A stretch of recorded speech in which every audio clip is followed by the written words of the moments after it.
Great. Okay, so progressing kind of nicely. So now you should have a very good idea of a derivative. You know how to find it. So you know that no matter what, you can always look at it by rise over run. But if it's given to you as a formula, you now know how to do all those rules, and you can actually find formulas for quite complicated functions. And you should have also a good idea of what a derivative actually is. Okay, so it's the rate of change, and you can think of that as a slope. You can think of that as kind of like a multiplier.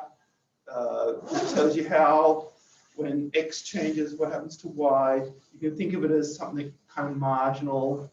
Okay. So now what we're going to do is look at uses that we've actually used the derivative for.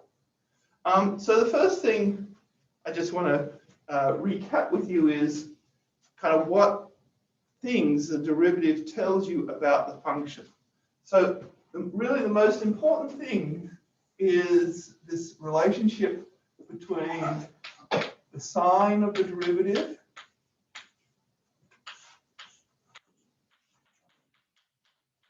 if you've got a positive derivative, that means the function is increasing. If the derivative is negative, that means the function is decreasing.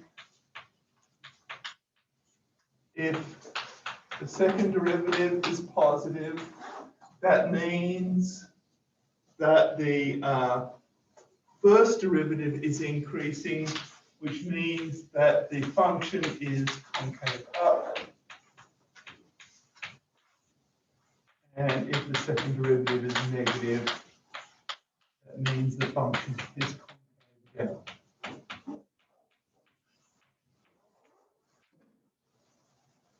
So kind of like a favorite question of mine is to give you something about one of them, I might give you the function, or I might give you the first derivative, or I might give you the second derivative, and then I ask a question about something else.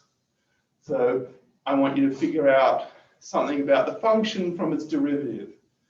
I want you to figure out something about the second derivative from the function. It's going back and forth between all three things. That is kind of like a really, really basic question.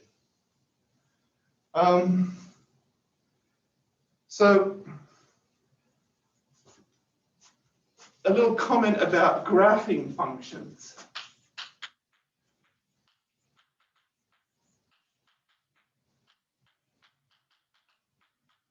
So a lot of you have graphing calculators, and you use it to get a picture of what the function is. And so that's actually another kind of popular question that I will give you. I don't know if popular is the right word, but basic question, is to give a little sketch of the function. Now, you would know that that's actually a little bit trickier than it sounds for, because like when you graph it on your calculator, the calculator is dumb, right? It'll just give you some window of what it thinks it wants you to see. It might not actually be a good representation of the function. So when I ask you to graph a function, really what I want is a caricature of the function. I want to know what is its important features. And these are the kind of important features, right? So I want you to tell me, want you to show me in the picture, like if you, for example, sketch something like this, what am I to think? I am to think, what's going to happen out here, do you think? If I'm giving the picture like that, what's happening as x goes to minus infinity? Right? If it's an honest caricature, it's just going to keep on going, like whenever you cut it off, you kind of feel like there should be like dotted lines going like that forever. So if the function actually does this and you don't show it, that's a failure of your sketch, right? So when I ask you to graph, I want the important features. And what's important features? It's this. It's the behavior of the, I want you to show me the behavior of the function. So that when you do, so if this was your sketch, you're basically saying, okay, it's decreasing, then increasing, then decreasing. It's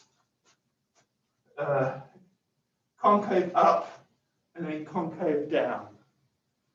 Okay? And that's the behavior of the function. So that's what I should get from your sketch. And so obviously the important things is, you know, these points here, because that's when it changes its behavior. And I guess around here, right, when it changes from concave up to concave down. Okay? So these are the kind of things that are going to be of interest to us. And so we're going to investigate more to make sure we do a sort of good job of this.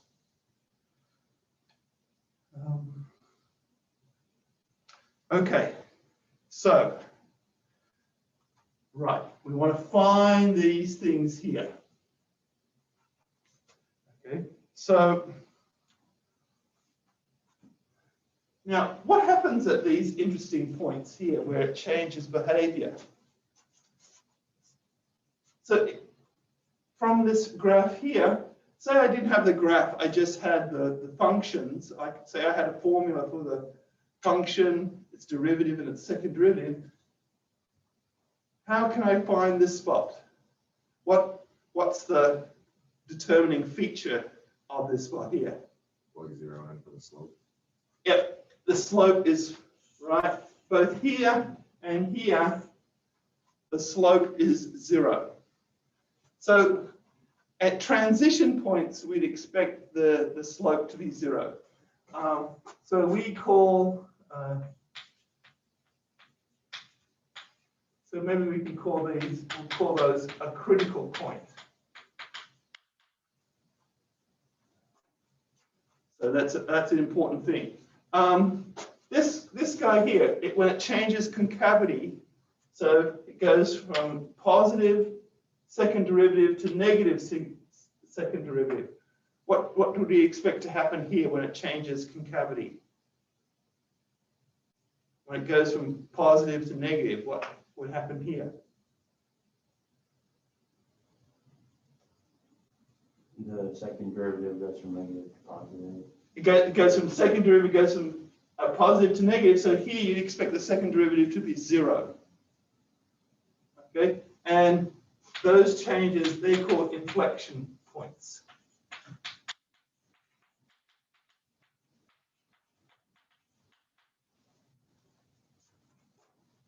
And so straight away we can kind of sense that these kind of things are going to be important and we're going to be able to find them. And the sort of defining thing about them is that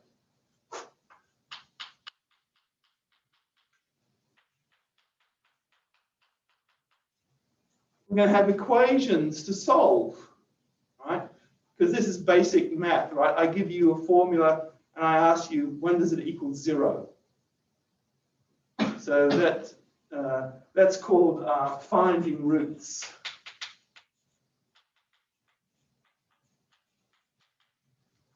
That's what we call the process of finding when a function is 0.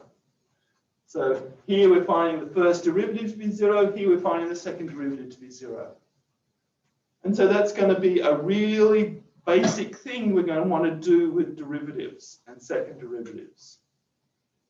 Okay, so at the moment we've just been mainly focusing on just finding the formula for those things. Now we're going to start being interested in you know, when are they going to be 0. And the basic thing, like how to find something 0, is you factor it, right? So, you know, if you've got x squared minus 1 over x squared plus 1, for instance. Right? When does this equal 0? What role does the x squared plus 1 play? Nothing, right? Because a denominator can never make something be 0. So it's just the x squared minus 1. And so we should factor that. And so do x minus 1 times x plus 1. So when you write it like that, you can see the answer is, it's 1 and minus 1. You can tell that that's the answer. And that's it. So you remember doing this in kind of algebra? You're going to be doing a lot of that starting today. Okay.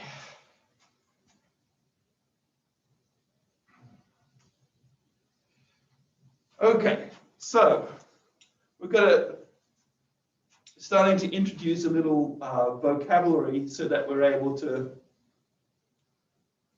look at these sort of situations. Okay, so straight away we can see when we're looking at critical points, we can kind of see that there's two flavors of critical points, right? There's hills and there's valleys. So let's call a hill a local maximum.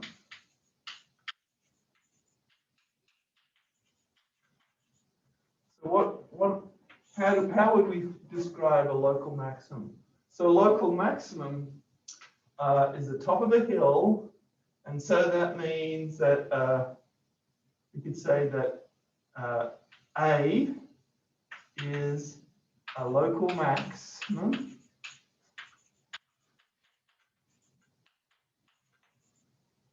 if f of A is greater than or equal f of x for all x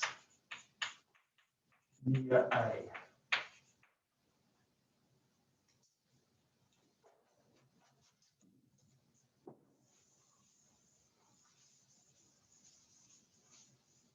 So if we have a situation like this,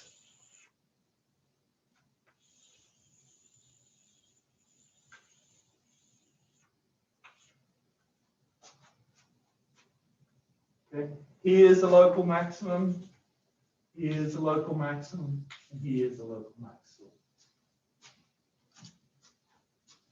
Okay, so we're just talking about a hill.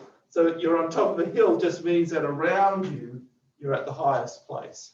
There's allowed to be another higher place nearby, but right here in our local surrounding, we're the highest point. That makes sense? And similarly, the other type of critical point is the local minimum. So we can say A is a local minimum.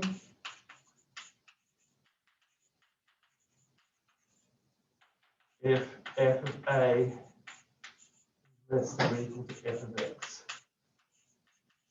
for all x.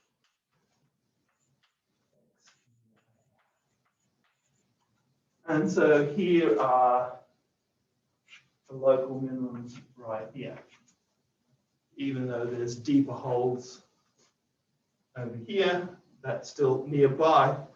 We do look at it and we're at the sort of like a bottom of some sort of valley.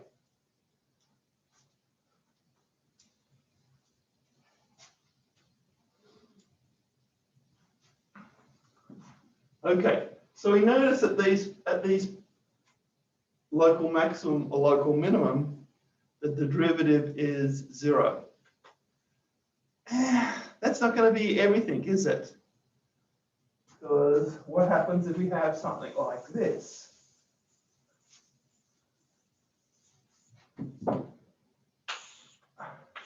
Right? Not all mountains are nice and hilly. You could have something that looks like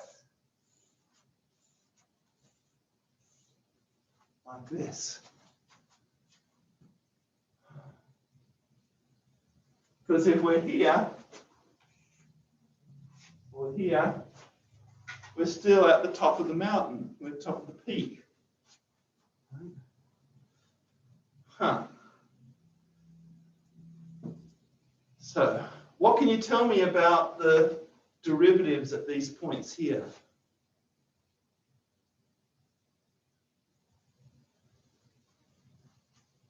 Does it look like it has a derivative?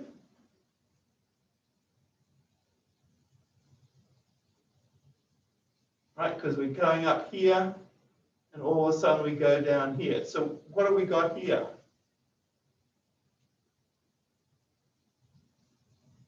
The zero again? It's going to be 0, right? Because if we look at the local tangent line, so when we zoom in, we look like this. We're not seeing a straight line. The slope here is like this. And the slope over this side is like this. They're different, right? So when we actually compute the derivative, it's going to be undefined.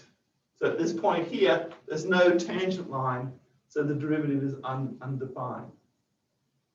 You can actually get another kind of weird behavior, which is kind of like this. You go like,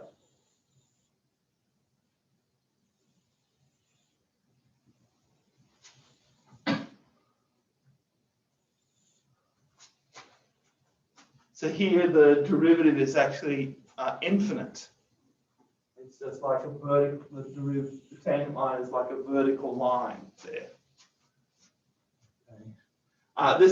So what I showed you before, this is a corner where this is where the derivative is undefined.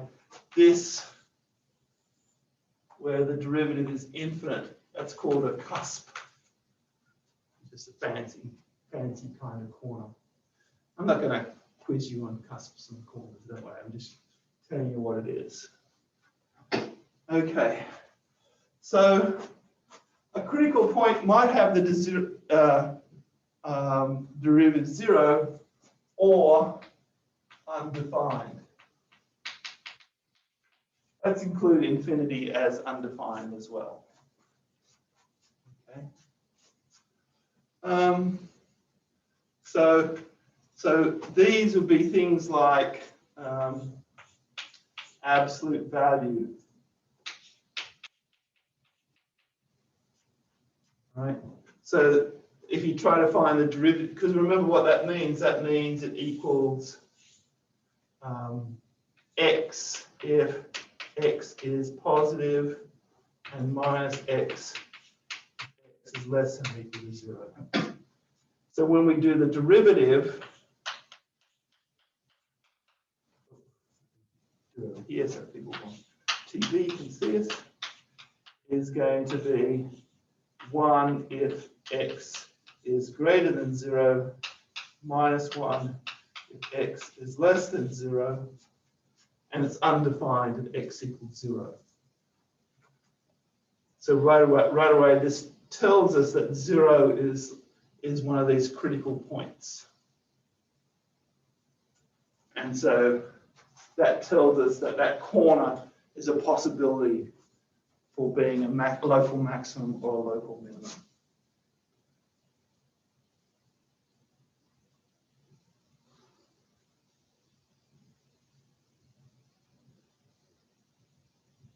Okay, so I'm going to make this kind of more formal then. So I'm going to define what a critical point is.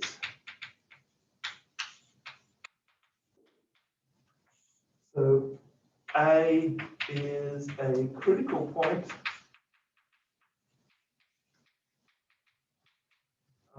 if f prime of A is 0 or undefined.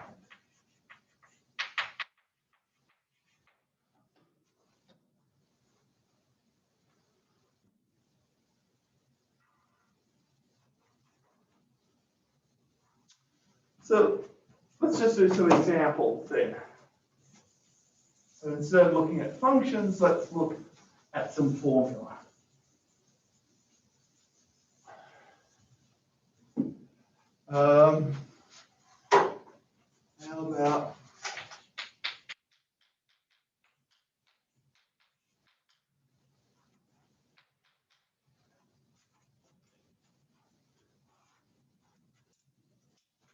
Okay, so a new kind of question would be, find the critical points of a function.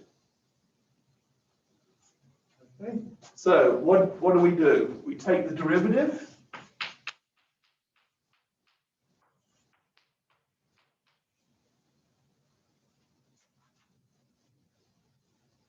And we've got to find the points where it's 0 or undefined. Can it ever be undefined? No, there's nothing. So undefined would be something like you see an absolute value, or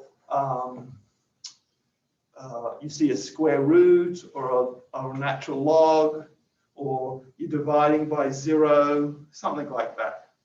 That would give you something that was undefined. So we just set it equal to 0. Divide by 3. 2x squared. So x equals what? Root 2. Root 2. What else?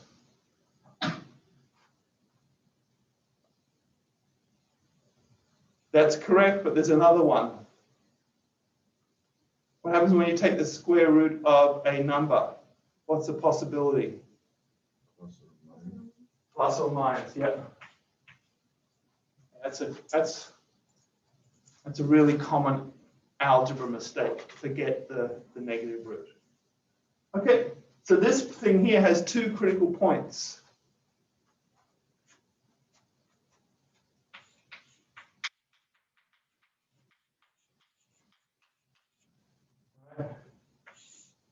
If A is a critical point,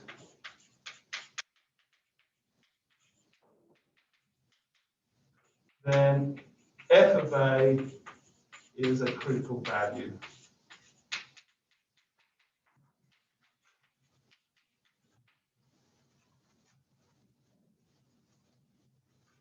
Right, so the critical points are square root of 2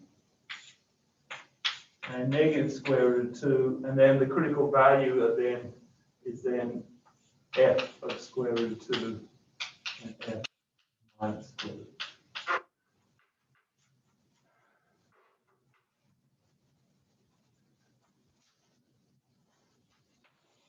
And e to the x minus 10x.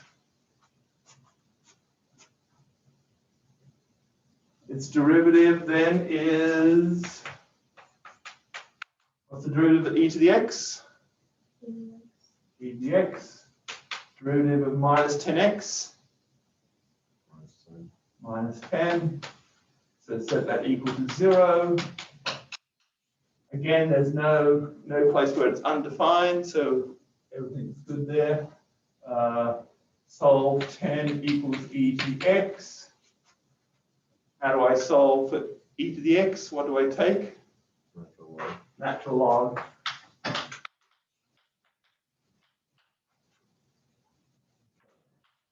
Natural log of 10 is the critical point, and the critical value is, I plug that in there, e to the ln of 10 is 10 minus 10 ln of 10 is the critical value.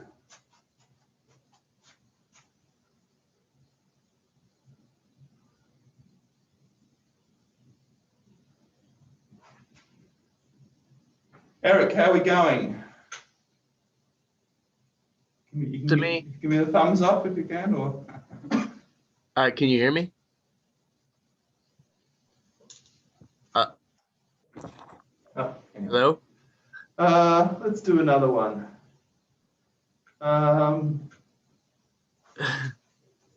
Hello?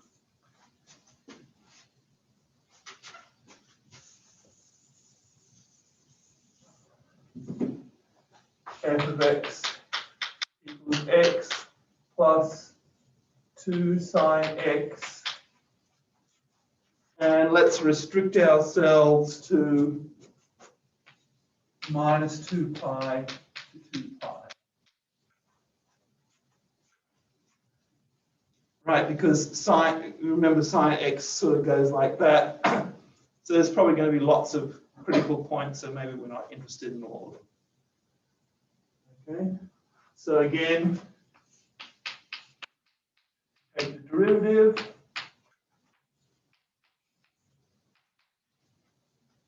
And so we see the critical point is going to be when this happens, so cosine of x equals minus 1/2. Ah. So we know that sine is and cosine are periodic. So there's going to be lots of places where cosine of x equals minus 1/2. Does anyone remember when cosine equals minus 1/2? I believe it's equal to a half at 60 degrees, isn't it? Which is pi on 3 radians. And then we do our little, remember this? All students take calculus, or in Australia we say all stations to central. Never seen this before? This just tells you when trig functions are positive. So all of them are positive in the first quadrant. Only sine is positive in the second quadrant. Only tan is positive in the third quadrant. Only cos is positive in the fourth quadrant. So cos is negative here and here. So this is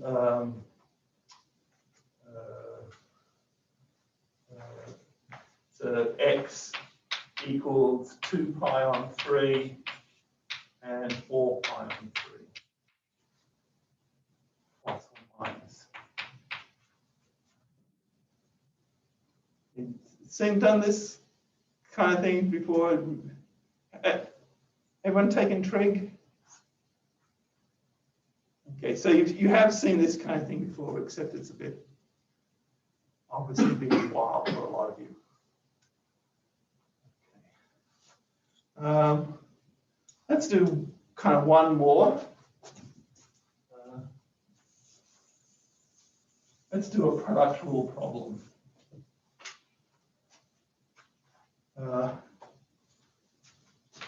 F of x equals x e to the minus x. All right, so then the derivative of x is 1. X, and the derivative of e to the minus x is minus e to the minus x. That's e to the minus x minus x e to the minus x. So this is how you would have done it if it was just a simple derivative problem. If you'd ask the derivative, this would be the answer that you give. But now you have to figure out where it's 0. So what you would do then, it's useful when you want to find zeros to factor things. So we can pull out an e to the minus x as a common factor. And when you do that, it's easy then to solve the 0. When is e to the x minus x equal to 0? Never, right? Because it's an exponential. When does 1 minus x equal 0? 1. X equals 1. Okay. So when you factor things out, it makes it a lot easier to figure out when something is when it's going to equal 0. So the critical point is 1, and the critical value is e to the minus 1.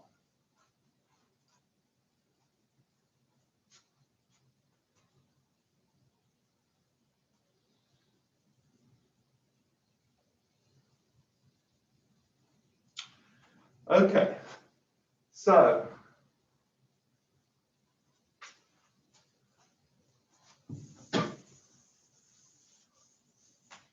now we've figured out a procedure, right? How to find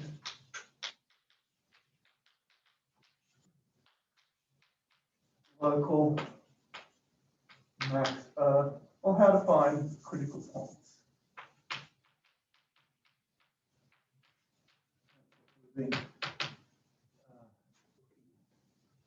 So first, take derivative.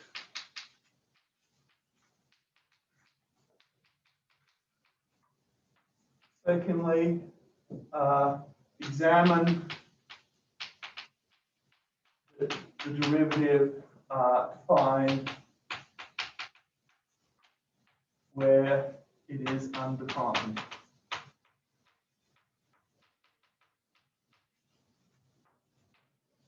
Find or solve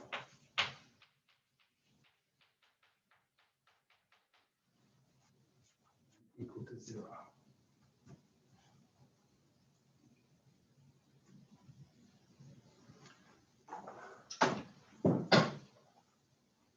So this is typically what you do when your domain is all R.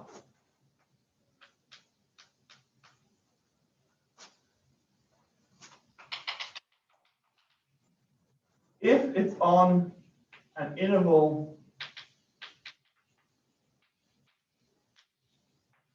like AB, the fourth thing is you include endpoints.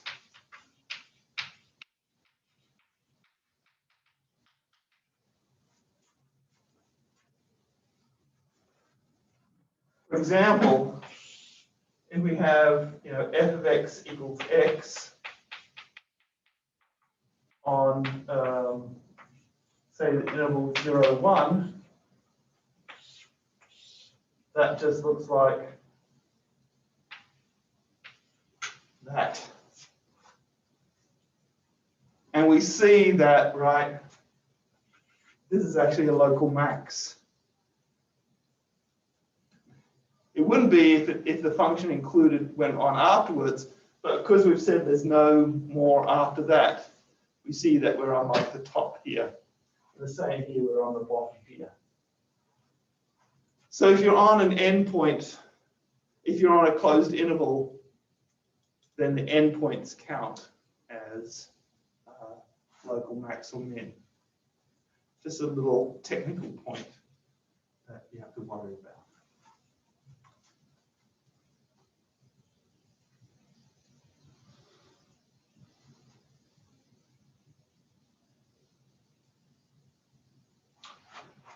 So here is the important result.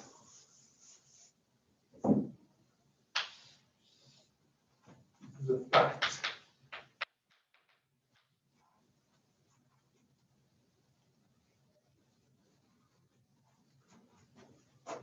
On R, a continuous function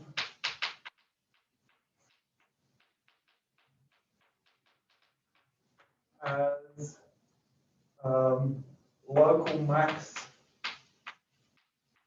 and local min critical points.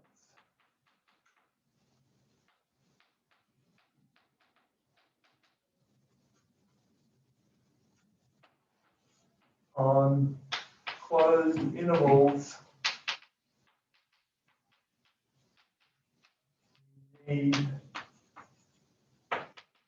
to include endpoints.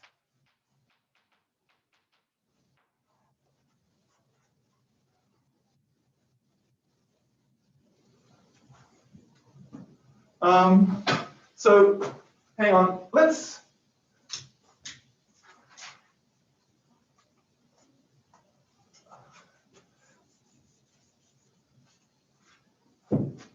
to avoid confusion, let's not include endpoints as critical points.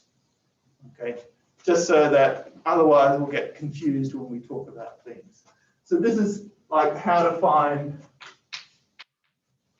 local max.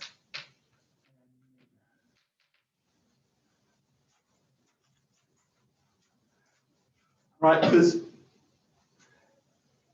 for a function to be at the top of the hill, so either that's a local max, that's either got to be the derivative be 0 or it be undefined. So here, the first three things is finding critical points, and then we're including endpoints. And so what happens then is decide if local max, local min, or neither.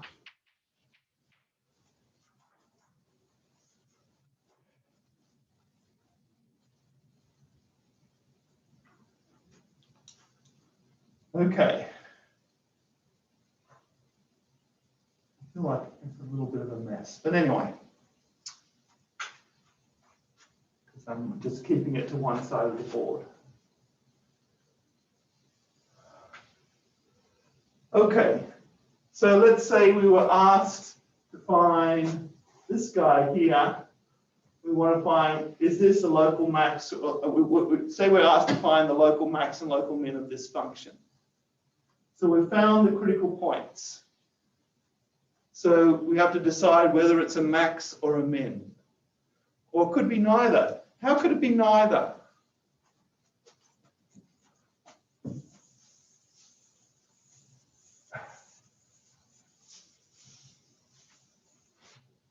Let me remind you what f of x equals x cubed looks like.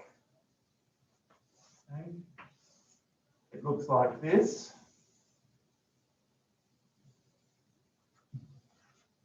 Right, the derivative is 3x squared. So x equals 0 is a critical point.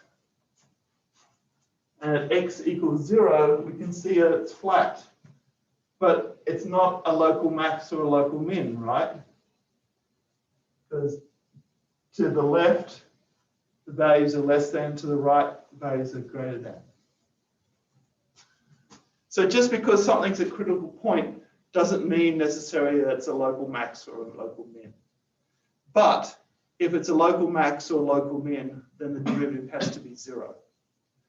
So all you do when you find critical points is you're finding possible candidates to be a max or a min. Okay. So how can we go about finding whether something is a max or a min?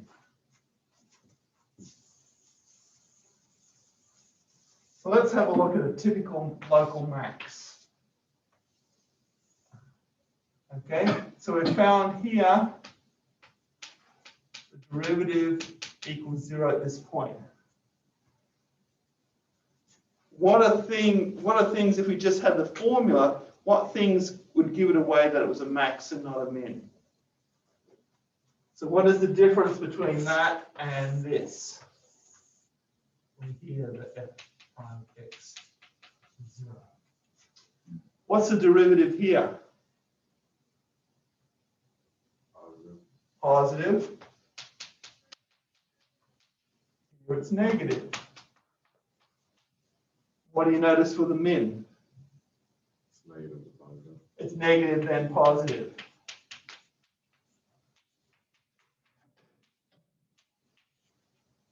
Okay. So this is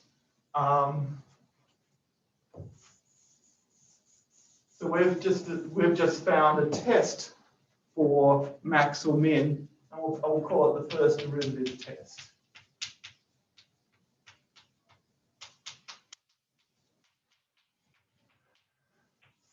Which says that if we've got a situation like this, so let's say A is our critical point, and if the first derivative is positive, 0, negative, right? That means the function's increasing, flat, decreasing.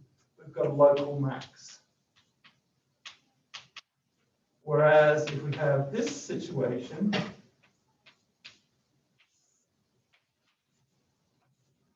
goes from negatives to positive, we've got a local min.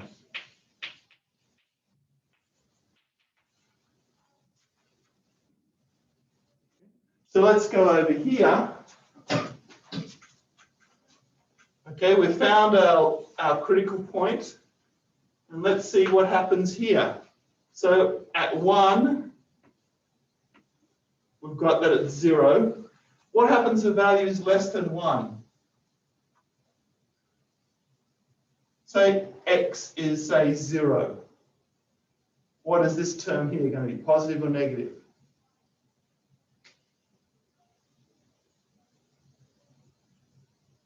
If x is less than 1, is 1 minus x positive or negative?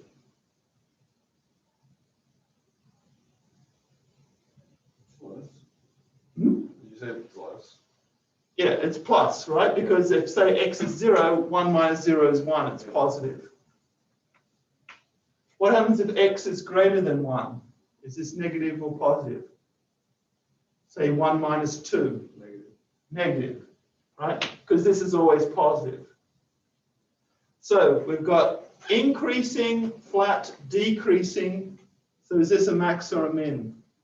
Max. It's a max.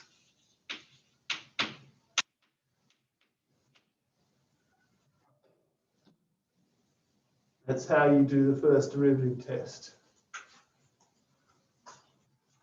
Another feature we could use to do with derivatives, this time with second derivatives. What gives away, what can you tell? The concave. Right. So if it's concave down, the second derivative is positive. If it's concave up, hang on, so this is second derivative negative is a max. Second derivative positive, it's concave up, it's a minimum. So this is the second derivative test.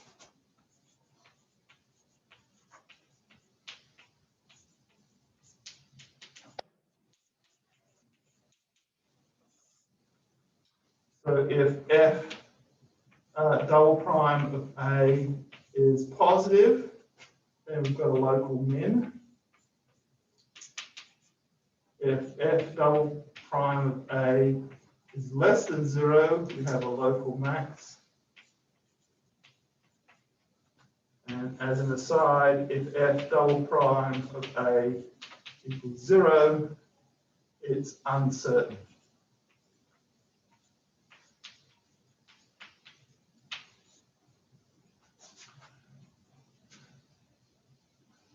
So let's have a look at the second derivative here. So if we do the second derivative here,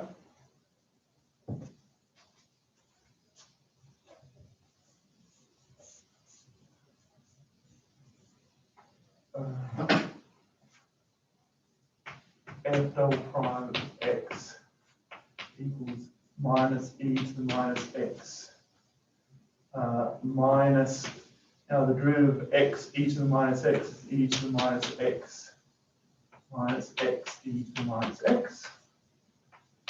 So we get minus 2 e to the minus x plus x e to the minus x, which is e to the minus x times x minus 2.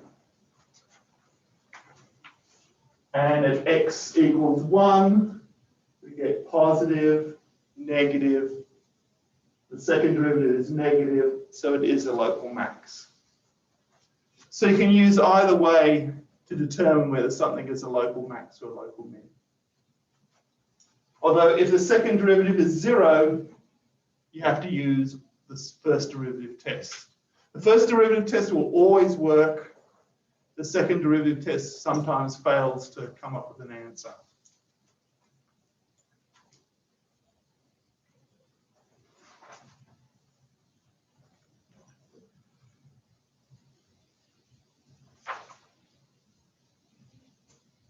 Okay. How much time have we got left? Oh, we've got time for maybe one more example.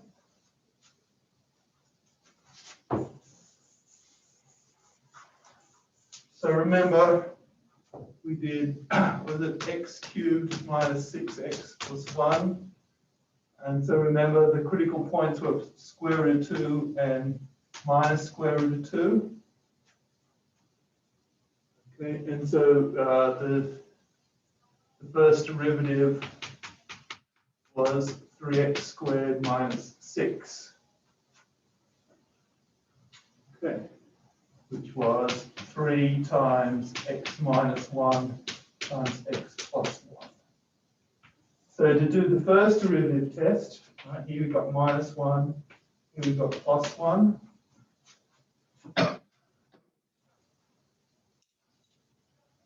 And so in between these things, it's always going to be the same sign, right?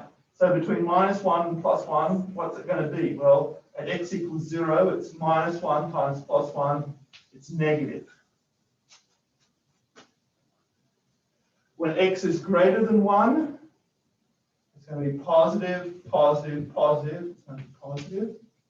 And when x is less than 1, it's going to be negative, less than minus 1, sorry, it's going to be negative, negative, positive, so that's going to be positive.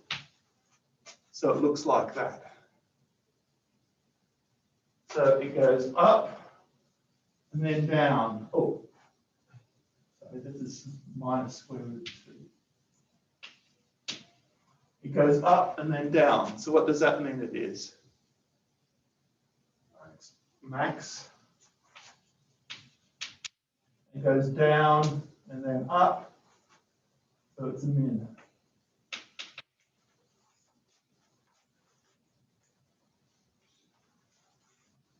So that's using the first derivative, using the second derivative test, f double prime of x equals 6x, right? So you see straight away that this is at minus square root 2, it's negative, so it's a max, and at plus square root 2, this is positive, so it's a min. So that gives the same answer.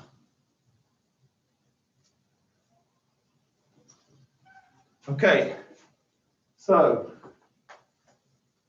whole bunch of new material today. Mainly a lot of it is language, just the idea of critical points and local max and mins and derivative tests. But hopefully it should make sense to you, because all we're doing is we're building on what we did before. The main hard thing from this is that you have to do some algebra. You have to solve equations. Sometimes that can be easy, sometimes that can be hard.